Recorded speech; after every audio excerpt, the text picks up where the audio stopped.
So it's not just about people going to the public and enjoying the beauty of the lanterns in different shapes and different colors, but also people would write riddles, right, on the lanterns, and they would enjoy that. So Hanhua or Grace, would one of you like to tell us a little bit more about this tradition? What is the tradition of the lantern riddles? You know that so well. In the lanterns, because lantern will be lit up, or lantern will be put in the river. So people will put, in Chinese calligraphy, of course, to put many best wishes, good words on the lanterns, including, but not limited to these best wishes. So riddles is an integral part of this wishes, because if you can figure out what is the answer to the riddle. So 2 riddles I have for our guests, and then after I read them out, perhaps I will give all of you some time to think about it, absorb it, and then see if we can answer it, okay? So the first riddle that I have for you and for our audiences as well is this. What comes once in a minute, twice in a moment, but never in 1,000 years? Okay, so that's the first riddle. So let's soak that in, absorb.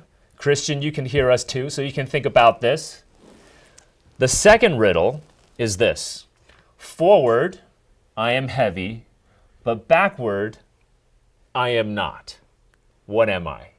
So these are not traditional Chinese riddles, of course, but they're interesting, so I picked these 2. So how about we get a few seconds to think about this? Let me ask you first, because in the traditional, like you said, in the traditional Chinese Lantern Festival riddles, usually we'll ask people to guess like one thing, plant, animal, a person, who may be related to the people. So what is that? What is that? Is it a plant? Give us a hint. Or an animal? Yeah, I don't want to give a hint, but let's do it. So it's not a thing. It's more of a play on words. So I guess this is the modern version of the lantern riddle. Now I see the evolution of the Lantern Festival. So it's not an actual thing, let's say. It includes more intellectual engagement I mean, it's in this fun. celebration, but it's fun. Yeah, because in ancient times, obviously, for a festival or a holiday, we're not going to be watching TV or watching short videos, and this is quite an entertaining way to celebrate the Lantern Festival or the festivities. So follow this direction, let me guess, for the riddle with regarding to the once or twice. Okay, so you have an answer for that already, Hanhua, right? I guess that. Hold on to that answer. Grace, do you have an answer to any of the 2 riddles that we just talked about? Maybe I need to think more. You need to think a little bit more. It's very challenging, especially if we're doing this on TV as well. Christian, do you have an answer to either of the 2 riddles? I'm sorry, I don't. I'm very bad guessing, but I'll keep thinking. Okay, all right, Hanhua. So for the first question, what comes once in a minute, twice in a moment, but never in 1,000 years? Thank you first for giving me such a huge hint. So I guess it's wordplay, which is wordplay. So I guess it's a letter, which is letter M. Absolutely correct. It is the letter M. Once in the minute. Yes, in this the word minute word. M appears once. Yeah. And then in the word moment, it appears twice. And then never in 1,000 years. In 1,000 exactly. years. There's no M in there. Only M. Yeah. So that's the first riddle. What about the second riddle? Do we have an idea? It's harder. It's pretty hard, isn't it? We need more time. Yes, we need more time. Forward, I am heavy, but backward, I am not. It's another word play. The answer is the word ton. Oh, Ton. Right? So T-O-N, heavy. Wow. A ton, 2 tons, heavy. So forward, when it's spelled properly, T-O-N, it's heavy. Oh, yeah. But spelled backwards, it's just N-O-T, Wow. not. Wow. Backward, What I a am twist not. of the word. So it's a wordplay. So this is Yeah. the modern version, I guess, this fusion of Eastern and Western culture combined together into I'm the a little Lantern bit Festival. distracted because forward, you are not heavy either. Oh, this is fun. I think we could do this forever. But I think this is also a good way, I guess, in ancient China for the general population to better understand Chinese culture as well, maybe to increase literacy, understand poems better. It's just good intellectual fun on a very festive day. Yeah, so the romantic and interactive feature towards the Lantern Festival, because you guess the young couple to guess the riddle together. Could be as well. Yes. Yeah. So many interesting components. We have a love component, we have family reunions, we have an intellectual component. So quite an interesting festival, the Lantern Festival. Glutinous rice balls, it can satisfy your sweet tooth as well. So fascinating stuff. Yes. Okay. I want to turn now to the city of Luoyang in central China. So this city may not be that well known outside of the country, but Luoyang's contribution to Chinese culture has been absolutely immense. The city was the capital of several Chinese cities, so that naturally made Luoyang a political, economic, and cultural center of ancient China.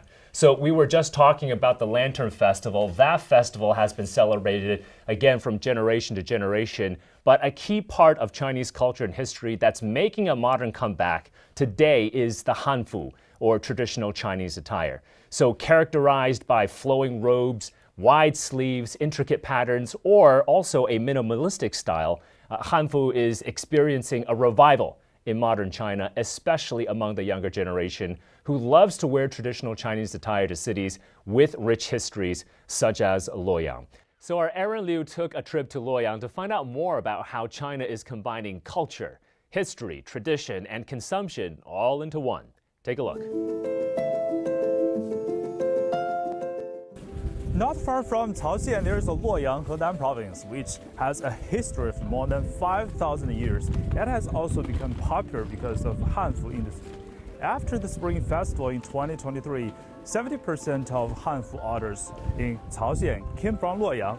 Since the end of April 2023, its daily customer flow has increased by 30 to 40,000, constantly breaking records. It's been over a year now. Is it still popular this winter? Let's find out the answer. The first stop for young people coming to Luoyang is the Luoyi Asian City. During this year's Spring Festival holiday, the cultural and tourism market in Luoyang remained hot. Official data shows that during the Spring Festival holiday, the city received a total of 11.13 million tourists, representing an increase of about 87% compared to the previous year. I'm from Anhui. I'm from Hunan. Everyone looks great online and wanted to give it a try, mainly for taking some great photos. Seeing the trend of Hanfu's popularity, Luoyang has quickly launched a series of activities. We have many popular spots, such as our Yuan Bridge, which is actually the most popular. From this bridge, you can take photos from a photographer's perspective and capture the entire scene behind us, including the palace ladders of our Luoyi Asian City, our ancient architecture, and scenes of small bridges and flowing water. The popularity of Hanfu has brought great business opportunities to the surrounding area. The first to seize this opportunity was the owner of a car repair shop next to the Asian City. Behind me is a street full of Hanfu shops. A year ago, this whole area was filled with car repair shops. You can still see some signs related to car repair shops that haven't been taken down. Even the custom car floor mat store is now filled with Hanfu. Li Huili and Li Zhiyi, a couple who own a Hanfu store, also removed their car decoration sign during the 2023 Spring Festival. A year later, I visited their store to see how business was doing. I feel that we don't have enough staff now. Even though it's winter, I feel like it's green for this industry. 当时的原因就是穿汉服的人多。The reason at that time was that many people were wearing Hanfu and there weren't many stores. As long as we do our job well, we don't have to worry about customer sources. As night falls, I experience the charm of the Asian city at night while wearing Hanfu. Relying on the popularity of TV dramas like Fengqi Luoyang, immerse experiential new scenes have also emerged, making the nightlife in the scenic area both beautiful and enjoyable, better meeting the consumption needs of the young demographic. Hanfu is not exclusive to Luoyang. If internet celebrities want to stay popular for a long time, they cannot do without the entire cultural heritage. The whole city should be built as a scene. History is the foundation of Luoyang, and this time it wants to seize the opportunity of history. Wow, some beautiful scenes there from Luoyang. So we'll talk about Hanfu in a second, but let's get the larger picture of the rapid rise of China's cultural consumption first. So China's Statistics Bureau surveyed some 73,000 companies in the cultural sector and related businesses, and it found a booming industry with combined revenues in 2023 of nearly 13 trillion yuan, or over 1.8 trillion US dollars. So that's a year-over-year increase of 8.2%. Now profits, that grew at a lot faster rate, at over 1 trillion yuan, or over 160 billion US dollars. So the bottom lines of culture consumption companies soared by nearly 31% year over year in 2023. Hanhua, let me come to you. Talk to us about the structural trends that's driving the cultural consumption growth that we see in China. I mean, it's absolutely amazing how fast this industry is growing. Yeah, it is. The culture industry compared to other industries, especially during the COVID and after COVID, it has still enjoyed the fast growing and even the booming pace of these years, partly because that it is a natural evolution of a country's economic development. So in this stage, we have grown from the manufacturing, from the heavy industries towards a more culture and content-related industry. So that is the fundamental and the basic reasons for the culture industry to enjoy a booming and faster growing pace. And I'm so happy that Hanfu part is a very strong and subsection of this culture industry because it gives people a tangible asset because you're wearing Hanfu, you're enjoying the Hanfu merchandise products almost on daily basis. So you can feel that, you can touch that, and you can immediately create a connection with your own history.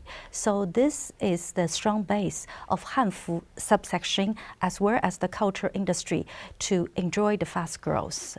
And after the COVID, and especially in the turbulent world these days, I think Chinese people are feeling more and more necessary and even sometimes feel it is their mission to be reconnected with the Chinese history, to find strength from the culture and the history in the Chinese past, to feel that how strong we were in the past, and also how resilient we can be facing the future, which is having the geopolitical tensions, having the wars in some other parts of the world.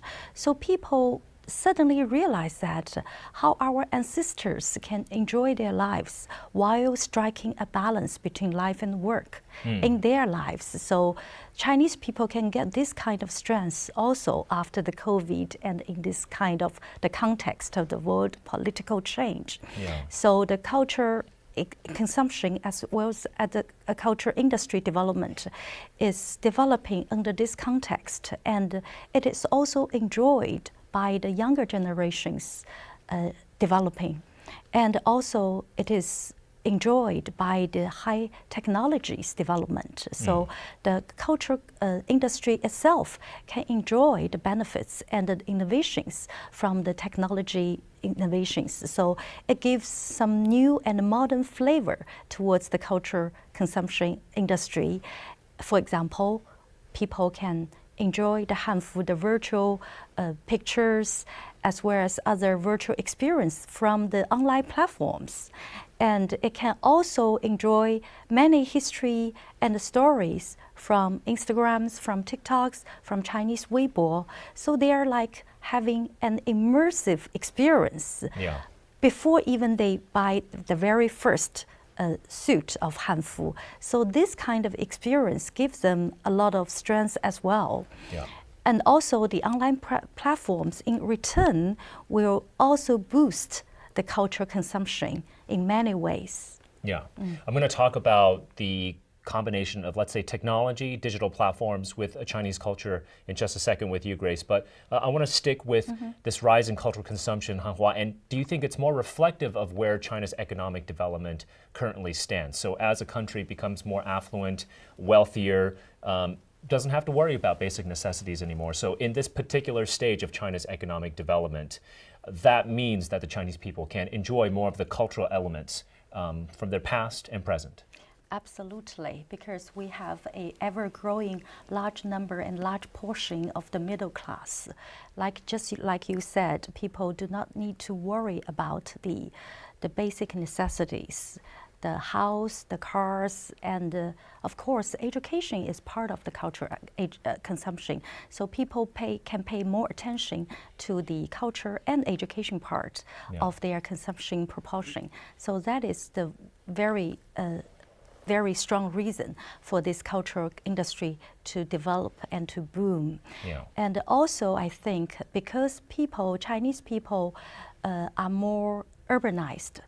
Nowadays, there are about 75 people living in the cities, versus 40 years ago, there are only 25% of people living in the cities. So this is a strong and significant change of the consumption of the consumers' percentage, so that these consumers, well-educated, middle class, and long for a lifetime education and learning.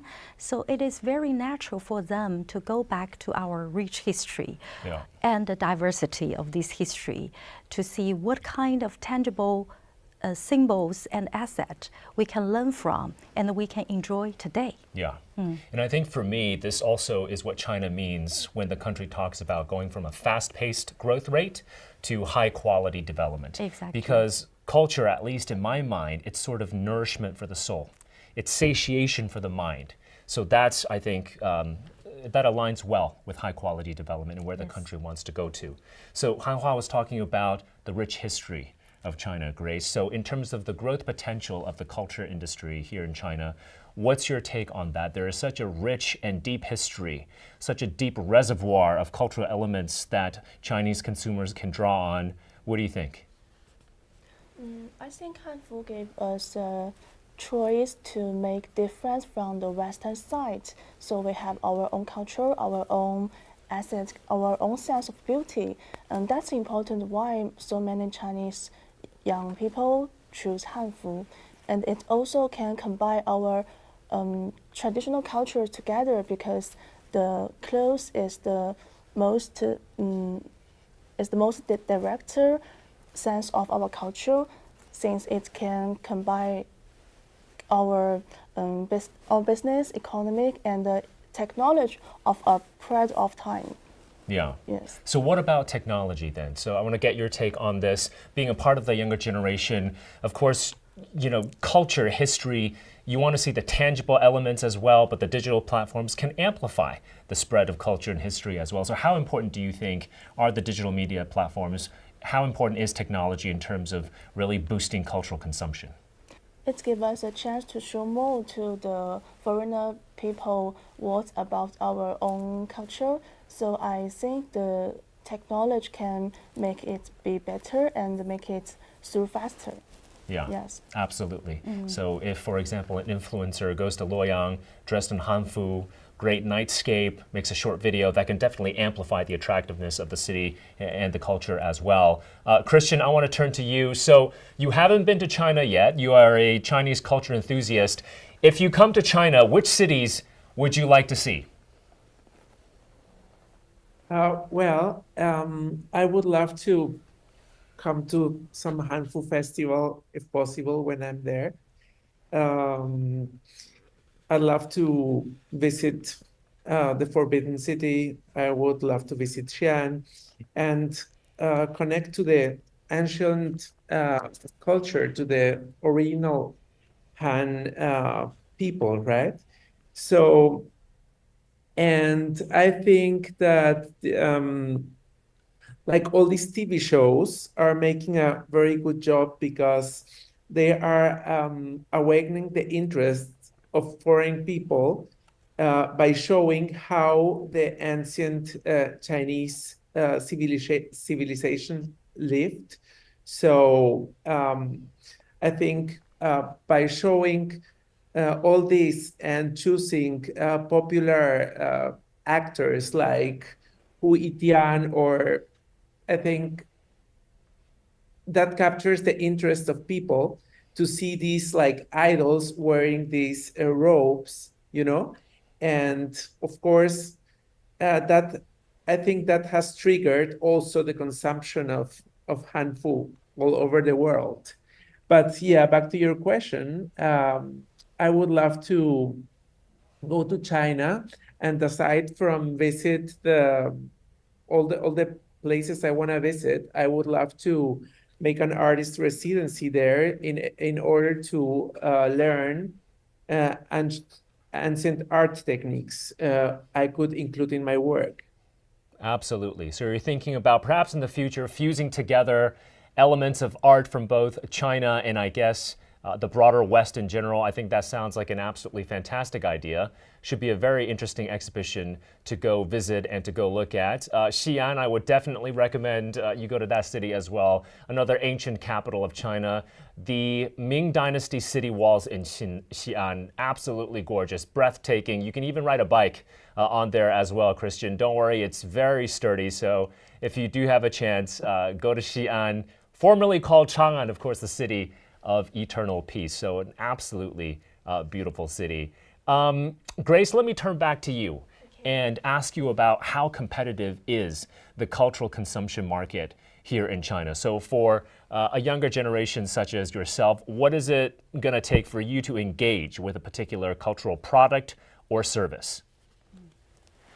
Maybe we like something like city walk, so it can make us know more culture and history about the architecture and the city. And also we usually wear our own Hanfu to attend some fairs and some activities, just like in the Xi'an or Luoyang or any city that gave us a chance to show ourselves.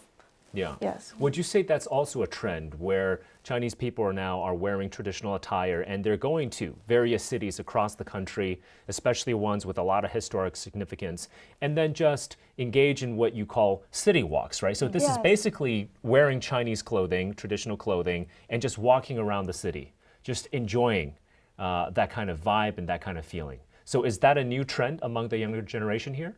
Yes. You think so? Yes, I think so, because we went to Suzhou because it has many beautiful gardens from the Ming Qing dynasty and even some from the Song dynasty. Yeah. So we will Hanfu and walk through the garden and take some pictures. Yeah. And also we will do something special for the maybe festival to maybe we'll do something from just like the Asian people to do in the special days, and we will do that in the garden. We will get together and to celebrate our own days. Yeah. Yes. Suzhou, another beautiful city. So Christian, if you're listening in, if you come to China, you got to check out Suzhou as well and the beautiful gardens in Suzhou. So absolutely a must-see destination. Hanhu, I want to come to you. It's not just domestic companies that can leverage this cultural consumption boom. How can multinational companies operating here in China use their expertise, their experience to also connect with Chinese consumers when it comes to culture? Because this is such a booming industry. Yes.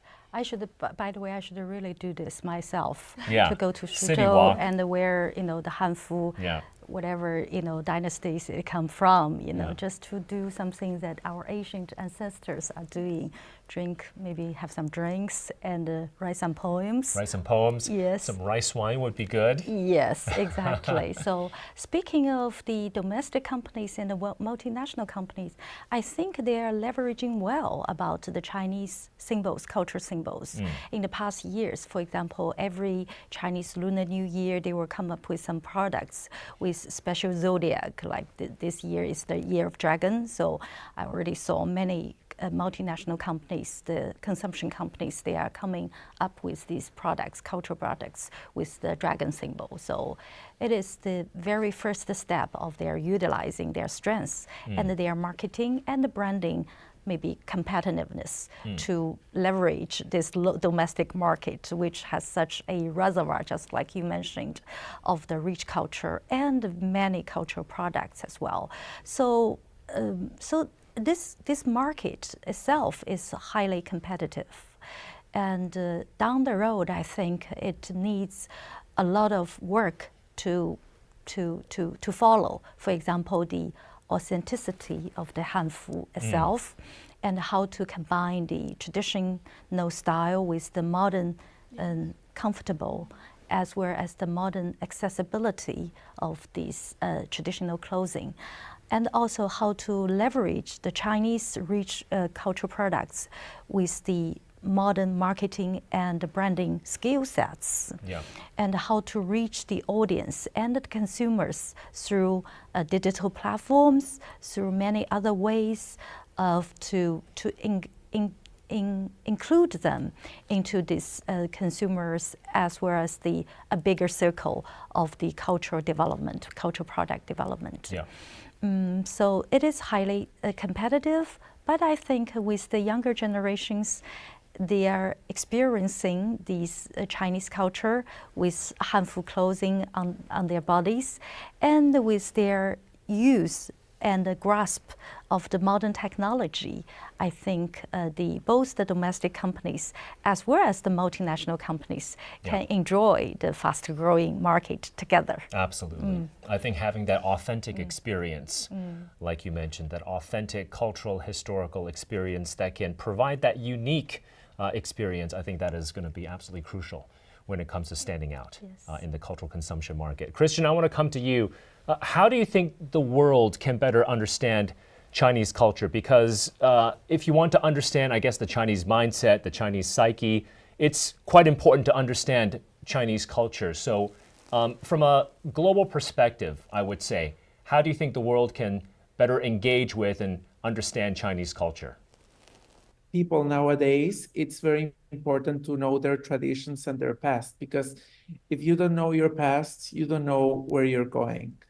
So if you're able to see the original values from people that were transmitted across generations, I think that's the most important thing. And if you go back and you see how Chinese people worship their ancestors and nature, then, and all the important elements, a person needs to grow and to become a correct person. I think that's the main thing. Like, in order to get to understand a culture, you have to know their past and their roots. Yeah. That's for me the most important thing. Is there a particular element of Chinese culture, Christian, that you really are drawn to? So you mentioned, for example, how the Chinese people perhaps relate to their ancestors. Are there other elements in Chinese culture that really fascinates you? Well, I love tea, of course. Yeah. And of course, tea comes from China. And well, I love how they have all these ancestors' shrines at home. Of course, I also have my shrine, of course, differently, not like it's not an Asian shrine, I mean a Chinese shrine, but it comes from the same principle, right? To keep I would say, the light of their ancestors in your life. Yeah. But well, also I'm totally fascinated by Hanfu. And since I started wearing Hanfu, I just feel weird when I don't wear it, And if I'm going to special places or I have a dinner or something important or a cocktail, I try to wear my nicest Hanfus. Now, like this, what I'm wearing, it's a very simple one because I'm traveling and I didn't want to carry much. And if I would have a suitcase only with Hanfu, it would be very heavy, But I like the flow of the clothing, how free you feel inside your Hanfu. And I would say that when I'm wearing Hanfu, I feel more myself, you know? So, and I remember something very beautiful my friend Lily said, that imagine you're in a very nice landscape and you appear in a photo wearing Hanfu. You're just a part of the landscape as a flower or as a tree or as a plant. Imagine a person wearing jeans and a t-shirt in one of these magnificent environments. You would just have to erase the person, you know? So Hanfu goes beautifully with the landscape. Yeah. So if that's the case, again, I strongly encourage you to bring your collection of Hanfu to either Xi'an or Suzhou Christian. So welcome indeed. I want to zoom in a bit more on the resurgence of traditional Chinese clothing, or the Hanfu that we've been talking about in contemporary China. So in Cao County in eastern China's Shandong province, the Hanfu industry is absolutely thriving. So in 2023, Cao County's Hanfu industry employed some 100,000 people and generated close to $1 billion in sales. Our Aaron Liu went to several companies making traditional Chinese clothing in Cao County to better understand how a small county here in China can transform into the country's fourth largest Hanfu production base. Take a look.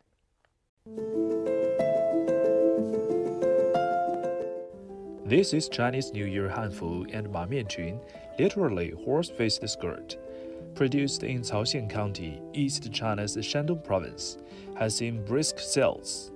Yao Zhixing, a local Hanfu manufacturer, has made inheriting and innovating Hanfu culture her goal. We've integrated various Hanfu resources onto one large platform. For example, we specialize in horse-faced skirts, while others focus on children's Hanfu. As the largest production base of performance costumes in China, Caoxian started to produce Hanfu in 2018 and has seen rapid development by embracing the growth of e-commerce. Today, Caoxian accounts for 40% of Hanfu sales nationwide. In 2023, sales of Hanfu in the county reached 7 billion yuan. I visited Hanfu Industrial Street to learn more. This short street, just a few hundred meters long, may seem ordinary, but it gathers all the materials and accessories for Hanfu. Merchants can find all the raw materials from making Hanfu here. We can see signs along the street that say printing, fabric, accessories, all very comprehensive. I will take you to a shop that sells accessories to see what they have. There are over 1,000 types of accessories for Hanfu here, and new varieties are added every year, mainly sold to local customers. They provide samples and state their requirements, and we can fulfill them. To encourage the development of Hanfu businesses, the local government of Caoxian County earmarked about 10 billion yuan to build an industrial park. This is the under construction Caoxian Digital Economy Industrial Park.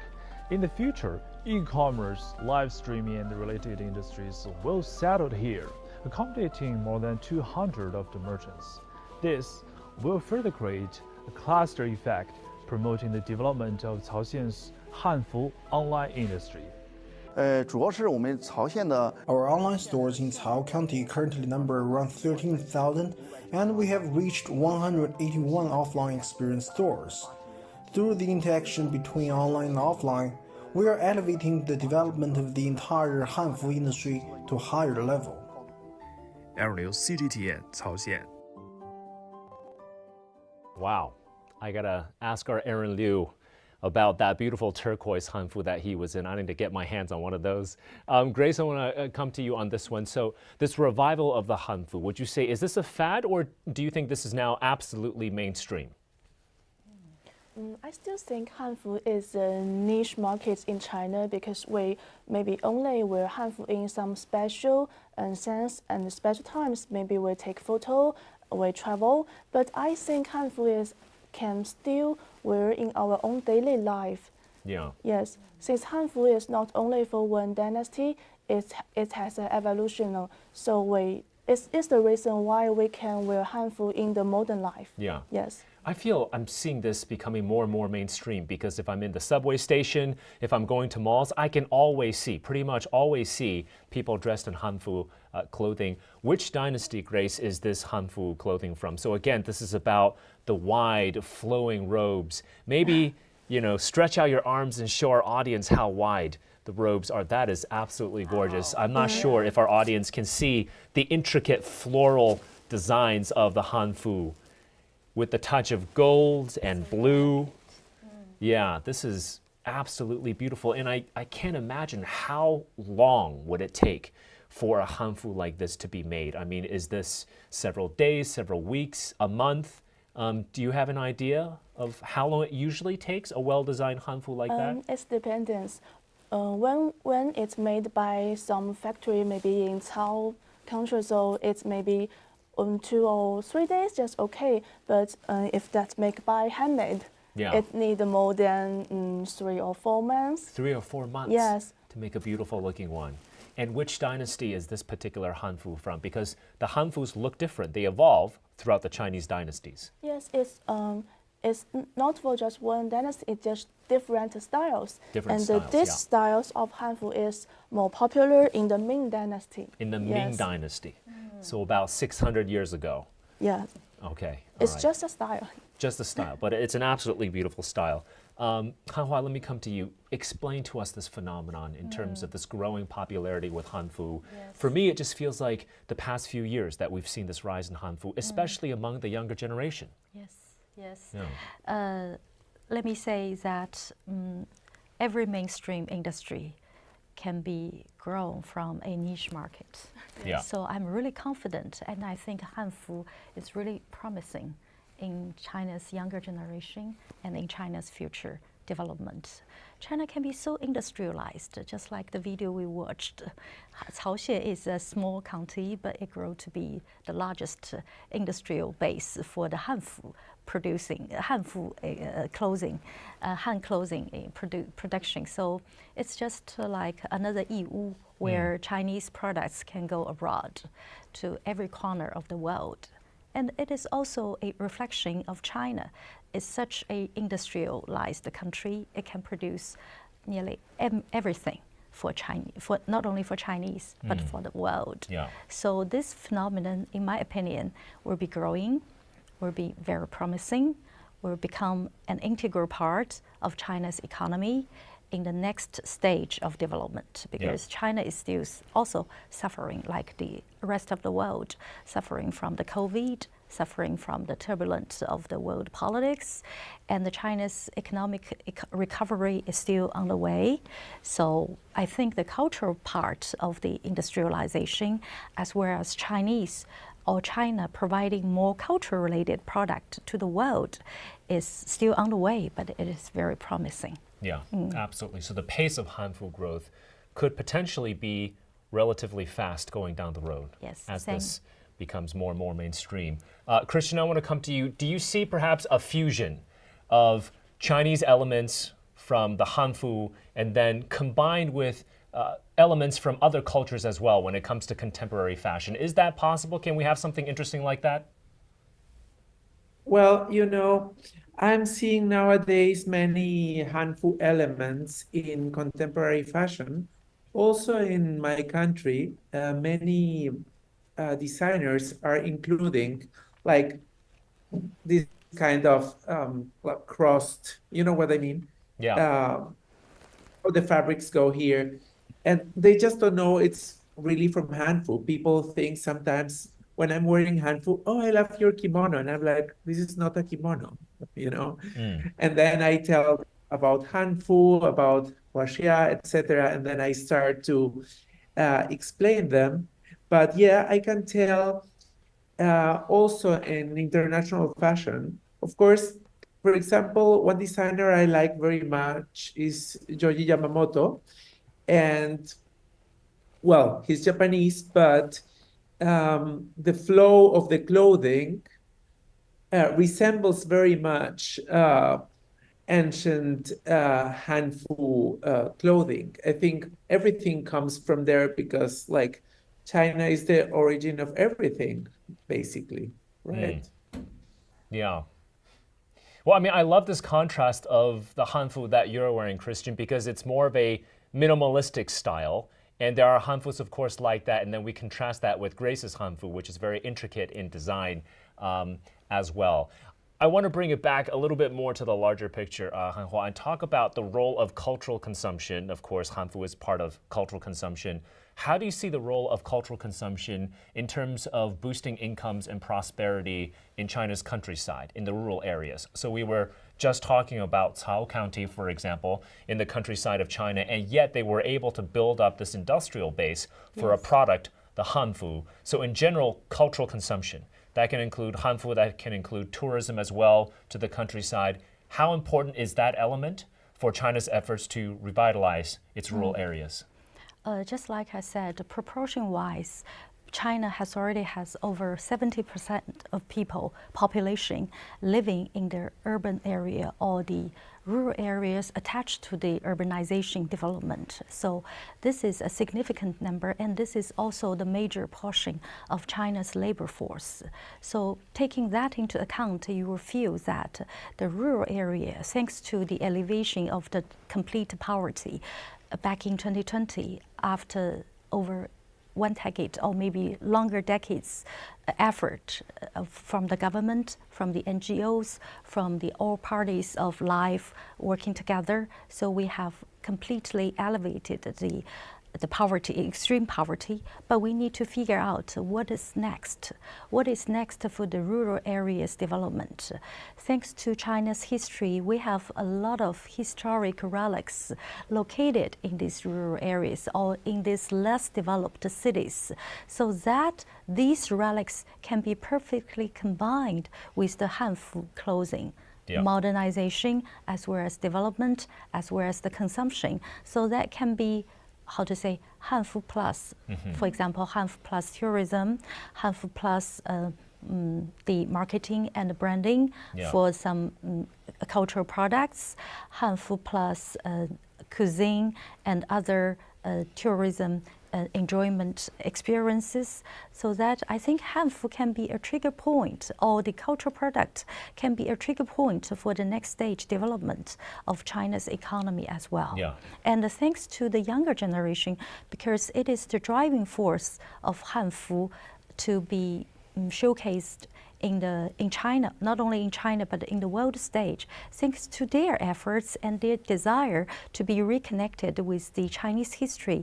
And the younger generation happen to be the major labor force for the next development as well. So these two forces happen to be the one force that can drive cultural development as well as the China's economy development together. Yeah, and it's easier to go to some of these smaller villages, off the beaten path places as well because of the infrastructure drive here in China. I'm always amazed that even with smaller cities or smaller towns and counties, there's a high-speed rail station. Yes. So if you want to wear your Hanfu and go off the beaten path to a smaller place, a less discovered place, you can do that. Do you have any recommendations, Grace, in terms of smaller towns or smaller villages that people should go visit in a Hanfu? I mean, Suzhou, absolutely gorgeous. Shanghai, I mean, also gorgeous in a Hanfu. It's a nice contrast, right, with the skyscrapers, and Xi'an, of course. But are there other cities that you would recommend our friends from abroad to go look into if they really want to enjoy and experience Chinese culture? Maybe Xitang. Xitang? Yes. And where is that? In the Jiaxing province. In Jiaxing. In Jiaxing? Yes. So this is Jiangsu province? Yes. It's Jiangsu province? It's Jiangsu. Okay. Do you have any recommendations, Hanhua, in terms of, you know, people come over here, they might go to a Beijing, a Shanghai, Guangzhou, maybe Shenzhen, but if you had to choose a city to really experience Chinese culture? Wow, there are so many. Too many. Too many. Yeah. First thing first, I would recommend my hometown, which is Hangzhou. Yes. Because Hangzhou is such a nice place.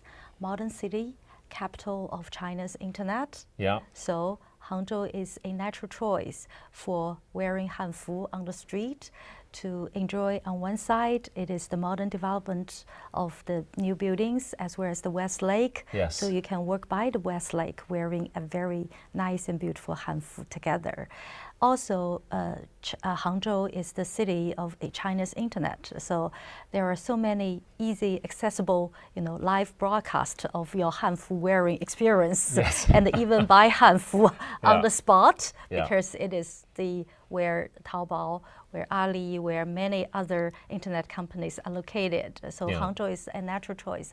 And I've put a lot of other cities in my Google map research because this is the city I want to tap into next trip. So there are so many. For example, we talked about Luoyang. I only went to Luoyang one time, so I definitely want to visit Luoyang next time, as well as other cities in Henan province, because Henan province is regarded as the birthplace of Chinese Han and the Han culture. So this is definitely the whole province. There are many cities in this whole province and many contexts as well that you need to tap into as a Chinese. So also Shanxi province, not only Xi'an, Weinan, Yan'an, other cities and counties. So the terracotta warriors are close to Xi'an, right? In a smaller place called Xianyang. So that's also definitely a must-see.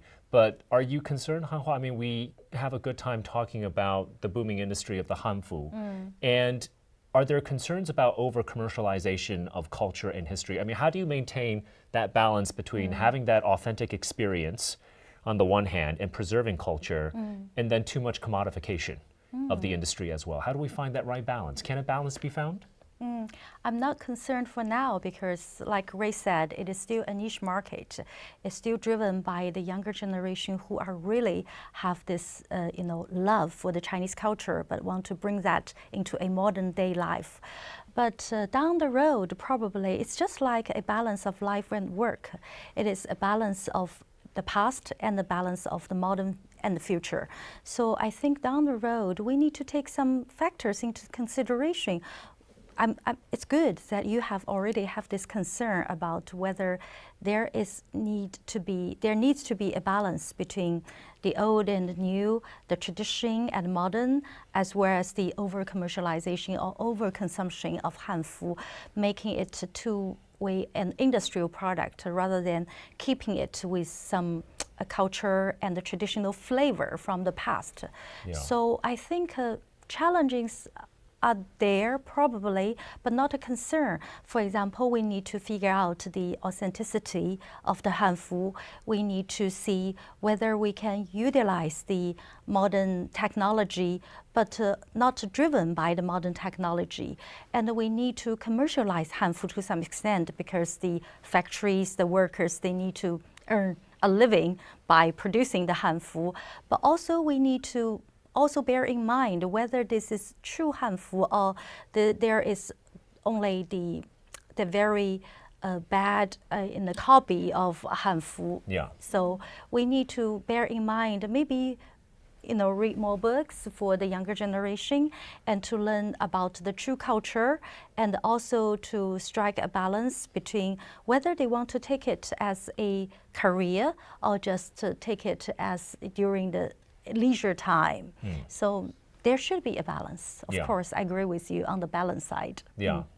So Grace, how do you see the Hanfu industry or cultural consumption evolving in general? So as part of the younger generation, how would you like to see this industry evolve going down the road? Yes, I think Hanfu need more chance to be close to our daily life. Just like Hanhua said, we need some true Hanfu that can experience our really culture. Yes, and I think Hanfu is a platform to combine our culture, our traditional culture together, just like our how we living, how we eating, and how we wear clothing, transportations. Hanfu is a direct experience to show how our Chinese to make our life better. Yes. Great stuff. Okay, we're going to leave it there. I feel like after our talk, I need to go outside and get my own Hanfu as well, a tailor-made. I'm not in Hanfu right now, but this is still traditional Chinese clothing. So thank you so much, Hanhua, Grace Xu, and of course, Christian Fuchs joining us online. Thank you all. Thank you. Thank you so much.